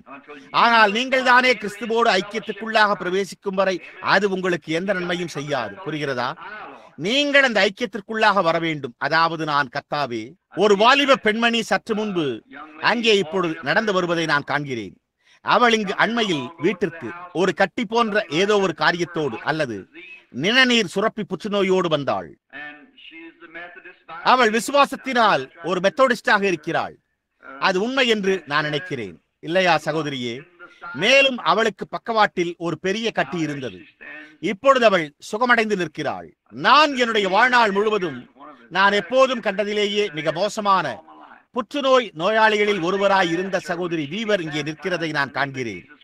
நான் அவரிடத்தில் கேட்ட முதலாவது காரியம், அவள் இயேசு கிறிஸ்துவின் நாமத்தில் ஞானஸ்தானம் பெற்று அவளுடைய பாவங்களை அறிக்கையிடுவாளா என்பதே ஆகும். நான் அவளை இங்கே தண்ணீருக்குள் அழைத்து சென்ற போது நான் அவளை பிடித்துக் கொள்ள வேண்டியதாக இருந்தது. ஏனென்றால் அவள் மிகவும் ஒல்லியாக இருந்தாள். அவளுடைய கரங்கள் மிகவும் மெலிந்திருந்தன. அவள் இயேசு கிறிஸ்துவின் நாமத்தில் ஞானஸ்தானம் பண்ணப்பட்டாள். அது குறைந்தபட்சம் 10 வருடங்களுக்கு முன்பானதாக இருந்தது. அப்படித்தானே சகோதரியே? 16 வருடங்களுக்கு முன்பு 16 வருடங்களாக ஜீவன் காப்பாற்றப்பட்டது. ஏனென்றால் அவள் கீழ்ப்படிதலுக்குள் வர மனதுள்ளவளாக இருந்தாள். மிகச் சிறந்த மருத்துவர்கள் இங்கே சுற்றிலும் இருந்த போது, ஏன் அவளுடைய சொந்த மருத்துவரே என்னிடத்தில் கூறினார். எப்பொழுது நான் அவரிடத்தில் சொன்னபோது அவள் குணமடைந்து விட்டாள் என்று கூறினார். ஓ, அவள் இன்னும் ஒரு சில வாரங்களில் புற்றுநோயினால் மரித்து விடுவாள். அதை குறித்து கவலைப்பட வேண்டாம், அவள் போய்விடுவாள். இன்னும் சில வாரங்களில் அவள் போய்விடுவாள் என்றார். அவர் ஏற்கனவே அவளுக்கு வாழ்வதற்கு கிட்டத்தட்ட ஒரு நாளைத்தான் கொடுத்தார். இங்கோ அவள் இன்றைக்கு 16 ஆண்டுகளுக்கு பிறகும் பீடத்தண்டை நிற்கிறாள். நான் இன்னும் இதற்கு மேல் மீண்டும் மீண்டும் மீண்டும் மீண்டும் என்ன சொல்ல முடியும்? இப்பொழுது தேவன் தன்னுடைய பிள்ளைகளில் ஒருவருக்காக அதை செய்கிறதில்லை மற்றும் அதை மற்றொரு பிள்ளைக்காகவும் செய்கிறதில்லை. அவர் தம்முடைய எல்லா பிள்ளைகளுக்காகவும் செய்கிறார். யார் வேண்டுமானாலும் வரலாம். நீங்கள் அவரிடத்தில் அழைக்கப்படுகிறீர்கள். இப்பொழுது விசுவாசமுள்ள ஜெபம் பிணியாளியை ரட்சிக்கும். வேதம் அதை உரைத்துள்ளது. இப்பொழுது ஆயினும் நீங்கள் செய்ய வேண்டும் என்று நான் விரும்புவது என்னவென்றால், உங்களுடைய தவறுகளை தேவனிடத்தில் அறிக்கை செய்யுங்கள் என்பதே ஆகும். கர்த்தாவே, என்னை குணமாக்கும் என்று கூறுங்கள். நீங்கள் ஒருபோதும் மனமாற்றம் அடையாதிருந்திருந்தால் உங்களுடைய இருதயங்களை கிறிஸ்துவுக்கு கொடுங்கள். இயேசு கிறிஸ்துவின் நாமத்தில் தண்ணீரில் நீங்கள் ஞானஸ்தானம் பண்ணப்படாதிருந்தால் ஒரு தண்ணீர் தொட்டி ஆயத்தமாய் உள்ளது. புரிகிறதா? இந்த சிறிய பெண்மணி பக்கத்து தெருவில் இருந்த அந்த நாத்திகன் அதனால் மனமாற்றம் அடைந்த போது, அவள் படுத்துக் கொண்டிருந்த போது, அவர்கள் அவளை சில்வர் கஸ்டில் இருந்து வீட்டிற்கு மரித்துக் கொண்டிருந்த காசநோயோடு அனுப்பிவிட்டனர். நான் அங்கு சென்றபோது கர்த்தர் ஒரு தரிசனத்தை அளித்து அவள் சுகமடைய போகிறாள் என்று கூறினார். அவர் என்னை அங்கே சந்தித்தார். அடுத்த நாள் காலை திரு ஆண்ட்ரூஸ் என்னிடம் சத்தமாக திட்டி பேசினார். அந்த ஸ்திரீயின் மீது அதை போன்ற ஒரு போலியான நம்பிக்கை என்றார். அப்பொழுது நான், திரு ஆண்ட்ரூஸ், அது ஒரு போலியான நம்பிக்கை அல்ல. அந்த ஸ்திரீ ஒரு கிறிஸ்தவள். அவள் நலமடைந்தவுடன் அவள் ஞானஸ்தானம் பண்ணப்படுவதற்கு வரப்போகிறாள் என்றேன். மேலும் அவள் மரித்துக் கொண்டிருக்கிறாள் என்று கூறினார். எப்படி அவள் சில்வர் கிறிஸ்டில் இருந்து வீட்டுக்கு அனுப்பப்பட முடியும் என்றார். நான், ஐயா, நீர் பார்த்துக் கொண்டிருக்கிறீர். நீர் எதை பார்த்துக் கொண்டிருக்கிறீர்? மருத்துவர் என்ன கூறுகிறார் என்பதையே நீர் நோக்கி பார்த்துக் கொண்டிருக்கிறீர், தேவன் என்ன கூறினார் என்பதையே நான் நோக்கி பார்த்துக் கொண்டிருக்கிறேன் என்றேன். புரிகிறதா? இப்பொழுது அது நீங்கள் எதை நோக்கி பார்த்துக் கொண்டிருக்கிறீர்கள் என்பதில் தான் வித்தியாசமே உள்ளது. புரிகிறதா? மருத்துவர் என்ன கூறுகிறார் என்பதை நீங்கள் நோக்கி பார்க்கும் பொழுது நீங்கள் நிச்சயமாக மரித்து போவீர்கள். ஆனால் நீங்கள் தேவன் என்ன கூறினார் என்பதை நோக்கி பார்க்க வேண்டும். யாருடைய வார்த்தையை நீங்கள் எடுத்துக்கொள்ளப் போகிறீர்கள்? ஆபிரகாம் 100 வயதும் அவனுடைய மனைவி 90 வயதுமாய் இருந்தபோது ஒரு குழந்தையை பெற்றுக்கொள்ளப் போவதாக இருந்ததை குறித்த மருத்துவரின் கருத்தை அவன் ஏற்றுக்கொண்டிருந்தால் என்னவா இருந்திருக்கும்?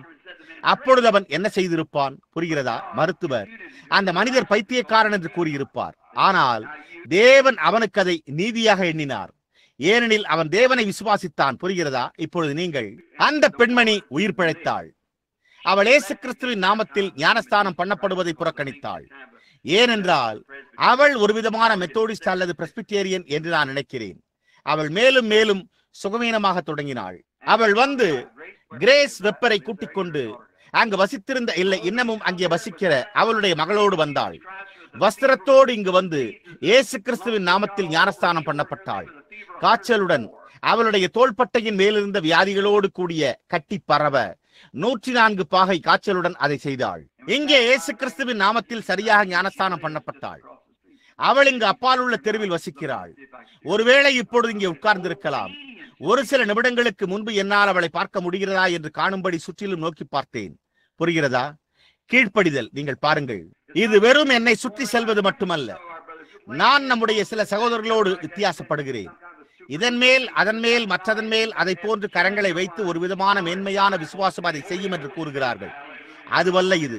நீங்கள் அசலான உறுதியான வேதாகம பரிசுத்தாவியின் விசுவாசத்தை பெற்றிருக்க வேண்டும். புரிகிறதா?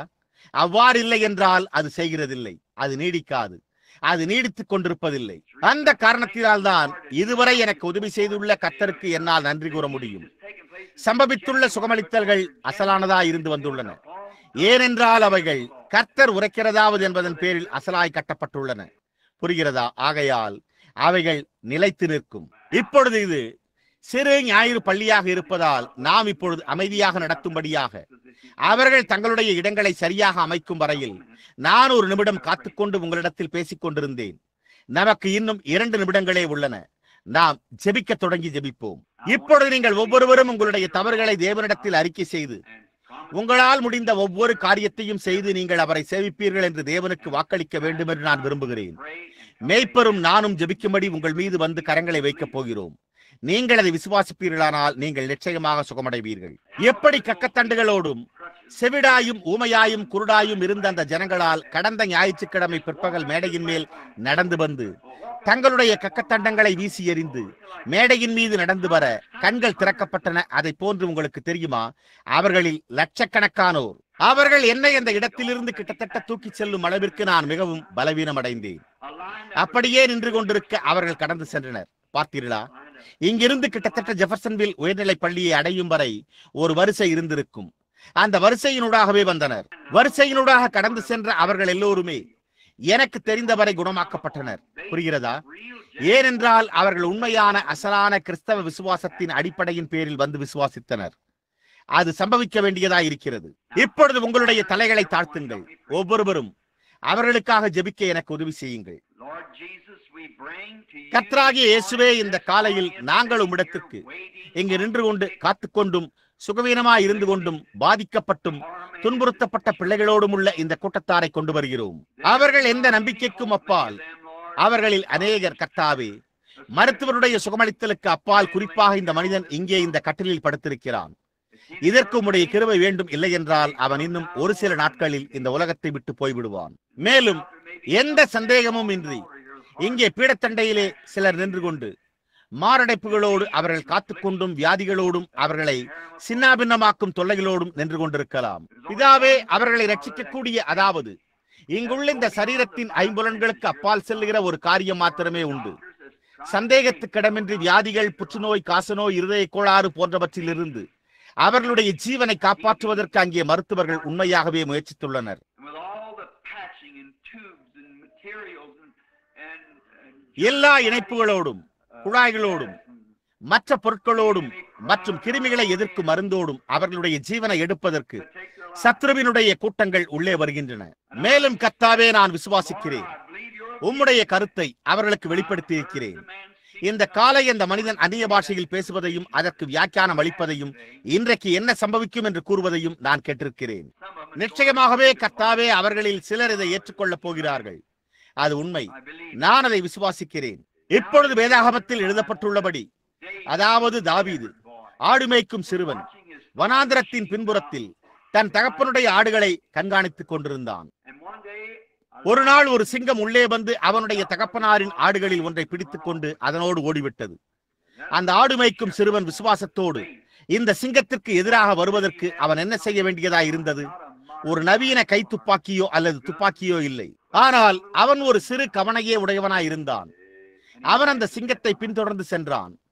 அவன் அந்த சிங்கத்தை கொன்று அந்த ஆட்டை திரும்ப கொண்டு வந்தான். ஒரு கரடி உள்ளே வந்து ஒன்றை கொண்டு சென்று விட்டது.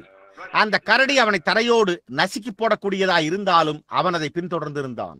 ஆனாலும் அந்த கரடியின் அளவை குறித்து அல்லது சிங்கத்தின் வலிமையை குறித்து அல்லது அதனுடைய வேகத்தை குறித்து அல்லது கவனோடு உள்ள அவனுடைய இயலாமையை குறித்து சிந்திக்கவில்லை. ஆனால் அவன் சவுல் ராஜாவுக்கு முன்பாக நின்று கொண்டிருந்த போது அவன், உம்முடைய அடியான் தன்னுடைய தகப்பனின் ஆடுகளை மேய்த்துக் கொண்டிருக்கையில் ஒரு சிங்கம் உள்ளே வந்து ஒன்றை பிடித்துக் கொண்டு ஓடிவிட்டது. நான் அதனை பின்தொடர்ந்து போய் அந்த ஆட்டை திரும்ப கொண்டு வந்தேன் என்று கூறினான். அவன் தொடர்ந்து, கரடியின் கரங்களில் இருந்தும் இல்லை, பாதத்தில் இருந்தும் அல்லது அந்த சிங்கத்தின் தாடையிலிருந்தும் என்னை காப்பாற்றின அதே தேவனால் இந்த விருத்த சேதனமற்ற பெலிஸ்தனையும் கூட எடுத்து அவனையும் என்னுடைய கரத்தில் கொடுக்க முடியும் என்றான். அவன் கொன்ற அந்த சம்பவம் எப்படி என்பதை நாம் அறிவோம். அவனை காட்டிலும் அநேக மடங்கு பெரியதாய் இருந்த ஒரு மனிதனை, ஒரு போர் வீரனை கொன்று போட்டான். அது சவுலை, அந்த மகத்தான ராஜாவை, பெரிய வலிமையான மனிதனை தடுமாற செய்தது. எப்படி அந்த சிறு பையனால் ஒரு கவனில் அப்படிப்பட்ட விசுவாசத்தை கொண்டிருக்க முடிந்தது? இல்லை, ஒரு கவனில் இல்லை, ஆனால் தேவனில். இப்பொழுது கர்த்தாவே, இந்த பீடத்தை சுற்றி நிற்கிற, இந்த கட்டிலின் மேல் இங்கே படுத்திருக்கிற தேவனுடைய ஆடுகளும் சிறு ஆட்டுக்குட்டிகளும் அவருக்கு இருந்த விதமாகவே இருக்கின்றன. அவர்கள் புற்றுநோய் என்று அழைக்கப்படுகின்ற ஒரு சிங்கத்தினால், காசரோ என்று அழைக்கப்படுகின்ற ஒரு கரடியினால் பிடிக்கப்பட்டுள்ளனர். மற்ற வியாதிகளும் அவர்களை பிடித்துள்ளன. அவர்களை பிடித்தெடுத்து அவர்களை துண்டு துண்டாக கிழிக்கின்றன. கர்த்தாவே, விசுவாச ஜெபம் என்று அழைக்கப்படுகின்ற ஒரு சிறு கவனை கொண்டு நான் அவர்களை பின்தொடர்ந்து வந்து கொண்டிருக்கிறேன். இது மிக அதிகமானது அல்ல, ஆனால் அது என்ன செய்துள்ளது என்பதை நான் அறிவேன். அது இன்னமும் அதே தேவனாய் இருக்கிறது என்பதையும் நான் அறிவேன். இந்த காலையில் கர்த்தாவே, நல்ல ஆரோக்கியமான நிழலான புல்வெளிகளுக்கு அவர்களை திரும்ப கொண்டு வரும்படிக்கு நான் அவர்களை பின்தொடர்ந்து வந்து கொண்டிருக்கிறேன். அவர்களுடைய கலக்கங்களில் இருந்து விலக்கி உம்மை விசுவாசிக்கும்படி சமாதானத்தின் அமர்ந்த தண்ணீர்கள் அண்டையில் கொண்டு வருகிறேன். உள்ளே செல்லும்படி நீர் எனக்கு கொடுத்த கவசத்தோடு நான் அவர்களை பின்தொடர்ந்து செல்கிறேன். விசுவாசமுள்ள ஜெபம் பிணியாளியை ரட்சிக்கும். தேவன் அவர்களை எழுப்புவார். அவர்கள் ஏதாவது பாவம் செய்திருந்தாலும் அது அவர்களுக்கு மன்னிக்கப்படும். மேலும் பிதாவே, நாங்கள் சத்துருவை சந்திக்கும்படி, சிங்கத்தை சந்திக்கும்படி, புற்றுநோய், காசநோய், நிணநீர் சுரப்பி புற்றுநோய், இருதய கோளாறு, மற்ற எந்த வியாதியின் வடிவத்திலும், பிசாசு இருக்கின்ற ஒவ்வொரு வடிவத்திலும் அவனை சந்திக்கும்படிக்கு இப்பொழுதே செல்லுகிறோம்.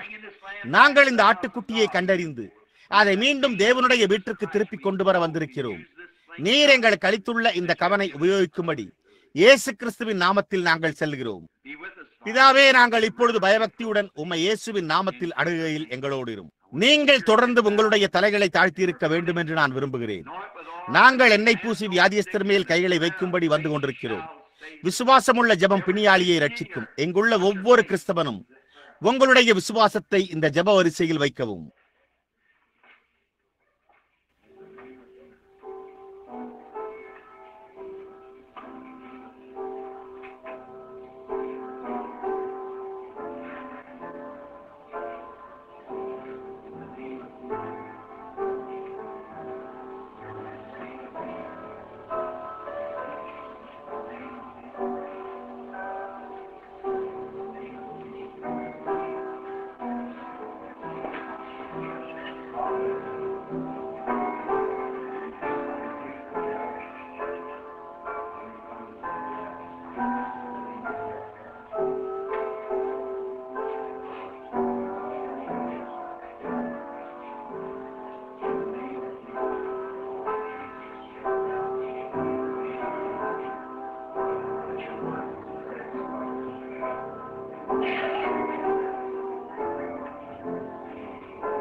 இப்பொழுது நம்முடைய தலைகள் வணங்கி இருப்பதோடு இப்பொழுது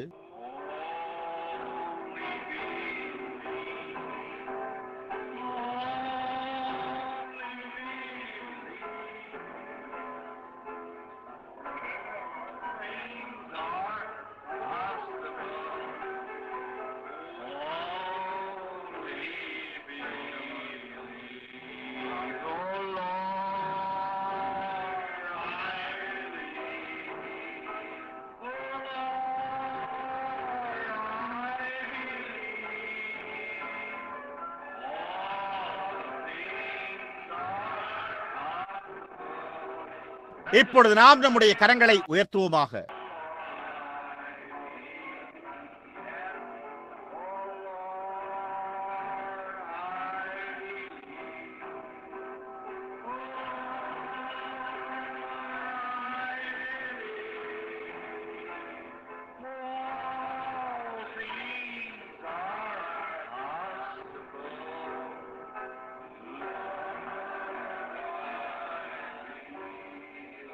எங்களுடைய பரலோக பிதாவே, எழுந்திருந்து அவர்கள் அதை ஏற்றுக்கொண்டனர் என்று தங்களுடைய கரங்களை உயர்த்தினர்.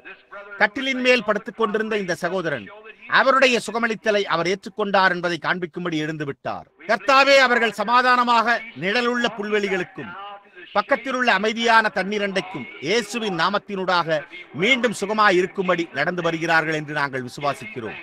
நாங்கள் அதற்காக உமக்கு நன்றி செலுத்துகிறோம். ஆமீன். சரி சகோதரன் நெவில், நான் இங்கு அமர்ந்து நீங்கள் இப்பொழுது பிரசங்கிப்பதை கேட்பேன்.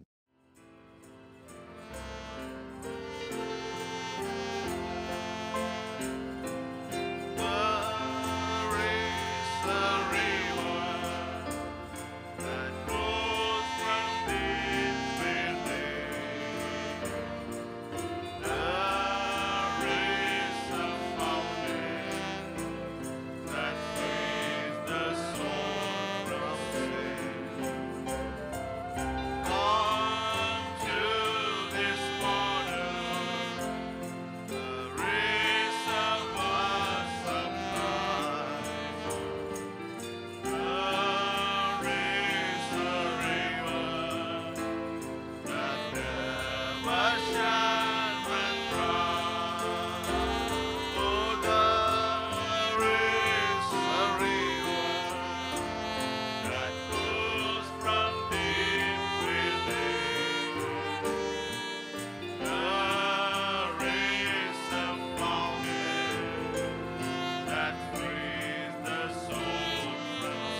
There is a fountain that filled with His great love. Come to this water.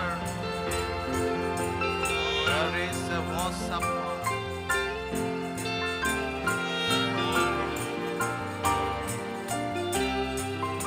Jesus is the river.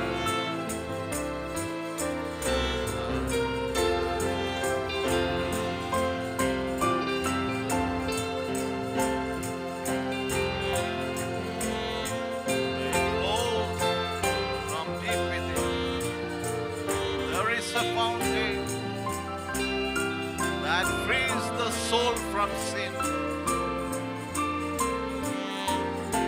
Oh, come to this water. Oh, there is a water. There is a river that never shall run dry.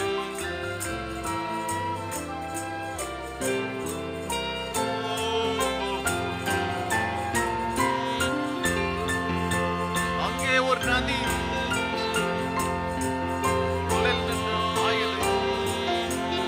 அங்கே ஒரு ஊற்று ஆத்துமாவை கழுவுது.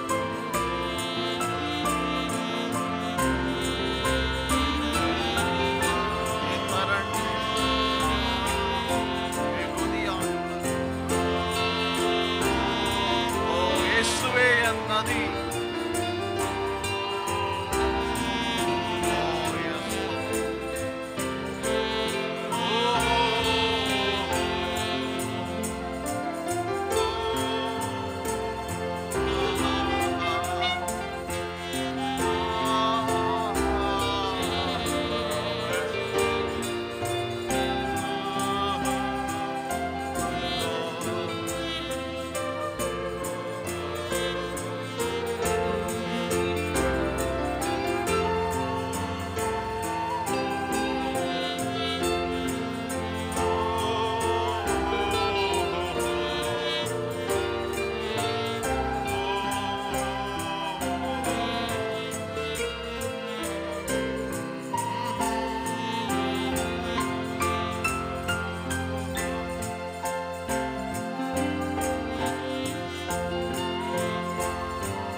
A sound from heaven.